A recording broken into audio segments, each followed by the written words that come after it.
think it was a personal challenge when I became a mother. And I think it was a tough time of walking the line of, when you worked 60 hours a week when you were starting your business, and then all of a sudden there's, another role that you had to play.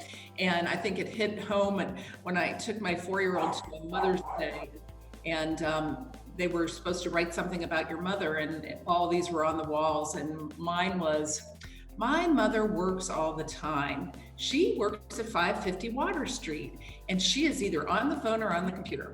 And so it was one of those things that I was standing there crying, and he looked at me and he said, "Do you not like what I wrote?" And I said, "I love it. It's so sweet." And I went home and I was like, okay, so how do you do this role? And I think that was my biggest challenge, is just, being a successful businesswoman and being a successful mother, which is the most important thing, really. So that was probably my biggest challenge, and it wasn't work, it was personal. Absolutely. And I agree with you, Marmy. And I think you're right. We tend as women to want to be everything to everybody, right? We're mom, we're wife, we're a business owner, all those things, and trying to juggle and do it all, get the kids out to a soccer game, get mom to her doctor's appointment. We're a caregiver now.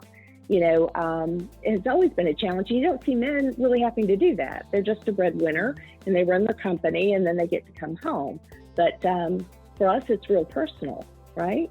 So it can be, but we made it work, right, ladies? We sure did. And I think it's, your priorities shift by the minute, right? So when, if you need to make time to get to, the soccer tournament or to that special event with the kids, well, maybe I'm up at 4 a.m., taking care of some of the other stuff so I can make time to do that.